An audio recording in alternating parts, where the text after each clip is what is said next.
ह्या सर्व प्रक्रियेमध्ये मी आपल्याला ज्यावेळेस सांगितलं की मी जे पत्र आहे ते मी सर्वांना उपलब्ध करून देतो. सन्माननीय सभागृहाने ठरवावं, नकारार्थी पाठवलंय.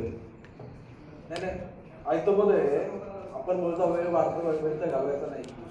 ते सभागृहाला देखील आम्हाला शॉक नाही पडला वेळ घालवायचा.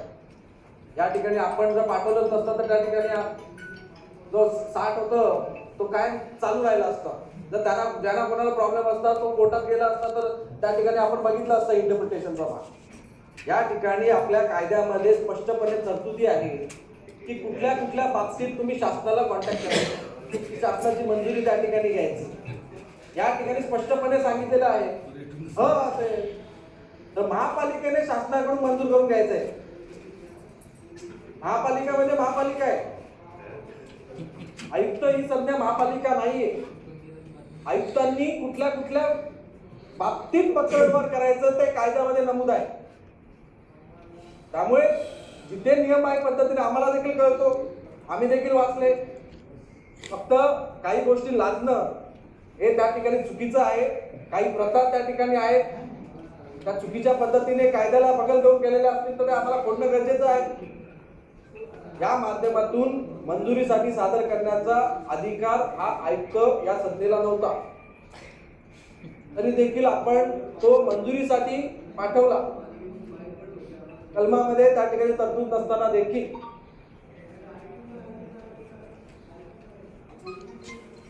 पण शासनाच्या मंजुरीची आवश्यकताच नव्हती.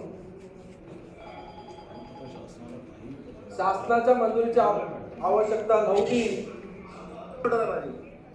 ऐका मॅडम, पॉइंट ऑफ ऑर्डर. या ठिकाणी आयुक्तांनी मंजुरीसाठी पाठवून नामंजूर नाही केलं, शासनाने निलंबित केलं. म्हणजे राज्य शासनाला आपल्याला आपण केलेला ठराव हा मान्य नव्हता. राज्य शासनाला आपण 58/60 केलेलं हे मान्य नव्हतं. त्यामुळे आपण केलेला ठराव हा त्याने विखंडित करण्याची प्रक्रिया त्या ठिकाणी चालू होती. आणि त्यांनी त्या ठिकाणी आयुक्त महोदयांनी जे पत्रामध्ये नमूद केलेलं ती कारणं देऊन त्या ठिकाणी ते निलंबित केलं. त्याची कारनामास आणि त्याचं उत्तर आपण त्या ठिकाणी सभागृहाच्या स्टार्टिंगला दिलं. आयुक्त साहेब जे 95ला किंवा 96ला जे सेवा नियम बोलतात ते नियम फक्त एक ठराव आहे, ते नियम नाहीये. त्याला नियम बोलताच नाही ना, कारण की त्याला शासनाची मंजुरीच नाहीये. पण महानगरपालिका सन्माननीय सदस्य महोदय, सभागृह नेते, आपण या सभागृहामध्ये म्हणजे माझ्या बाजूला बसलेले असतात सदनात, म्हणजे आपण खुर्चीवर होता आणि मग मी असं विचारू शकतो का मग याच्या कशा अंमलबजावणी केल्या मागच्या 30 वर्षामध्ये, कसं चाललं, कशासाठी हे चर्चा करतो आपण. मला वाटतं की आपण ह्या गोष्टीमध्ये वास्तव हे नाही केलं पाहिजे. ज्यावेळेस ह्या सभागृहाने ठराव केला बघा ना, सध्या आतापर्यंत ज्या सेवा नियमाबाबत महानगरपालिकेने 1995 पासून की सर्व राज्य शासनाचे मनासे सेवा नियम स्वीकृत केले आणि जर त्याला राज्य शासनाची मान्यता घेतली नाही, त्या मागच्या 30 वर्षामध्ये महानगरपालिका ह्या बिना नियमाची चालली का? म्हणजे असं आपण सगळं मागच्या 30 वर्षामध्ये सगळं चुकीचं झालं का? या ठिकाणी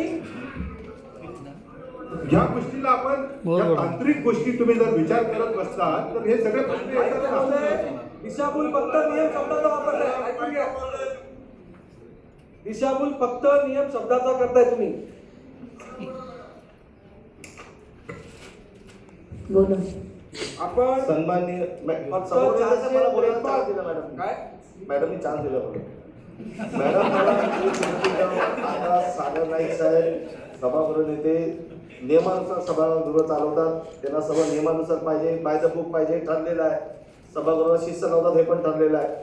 मग त्यांनी तो त्यातरी ठराव पास केला. त्याचे मेरिट्स न पास करता ते कसे बोलतात अंमलबजावणी करा. पहिले आम्हाला त्याचं उत्तर द्या ना. कसं करता तुम्ही मला सांगा.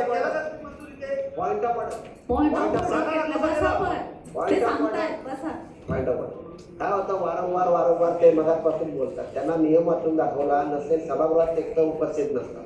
उपस्थित नसल्यास सभागृहात काय घडलंय ते आपल्याला माहीत नसेल तर माहिती घ्यावी. नियम वाचून दाखवला, सगळं कायम केलंय, सगळ्यांच्या पुढ्यात कायम करून मंजूर केलाय आणि कायम केलेला ठराव तिथं आहे. कायम दिलेल्या ह्याला इतिवृत्ताची गरज लागत नाही अंमलबजावणी त्या दिवसापासून त्या क्षणापासून लागू होतं. मग ते देत का हे नाही? सांगतात त्याला.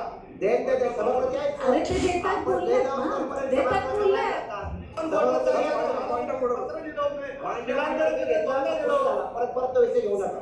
पुढचा सभापती साहेब मी यांच्याकडे दोनदा गेलो काय मला मिनिट्स द्या, मलाच कोर्टात जायचं आहे, मला त्याच्यावर मिनिट्स का नाही देत, माझा अधिकार आहे.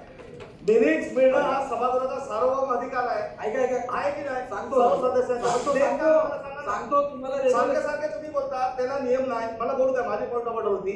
मला एक सांगा, तुम्ही मगाचपासून बोलता की आयुक्तांनी असं केलं, आयुक्तांनी तसं केलं, म्हणजे सभागृहाने उद्या ठराव पास केला काय ताळमेळ तोडून टाका, मग आयुक्त साहेबांकडे जाणार, मग आयुक्त साहेब तसं पाठवते तिकडे ठराव. त्याला फिल्टर करायचा अधिकार आहे ना, काय ह्या लोकांनी असं केलेलं आहे ना, तर मग नियम वाचून दाखवा आम्हाला. तुम्ही तरी दाखवा ना, तरी तरी दाखवा ना, दोघीपैकी एकानी दाखवा ना. मग आम्हाला कळत नाही ना, कोणतरी दिशाभूल करताय साहेब, कधी कधी कोणतरी करताय दोघांपैकी एक. दोघे बोलता तुम्ही तुम्हाला अधिकार आहे, ते बोलता तुम्हाला अधिकार आहे. आम्हाला माहिती मिळणं गरजेचं आहे. बघा आयटोमध्ये आपण फक्त शब्दामध्ये हे चाललंय. नियम शब्दामध्ये 30 वर्ष अगोदर जे पास केले होते तो एक ठराव म्हणून पास झाला होता. जर विनियम अस्तित्वात नसतील तर ठराव तो मान्य करायचा. 453 आणि 453 खाली बनवणारे नियमच नियम म्हणून गणले जातात. बाकी फक्त तो शब्द आहे. त्यामुळे आपण जो नमूद केलेला नियम होता तो या नियमाशी कनेक्टेड नव्हता.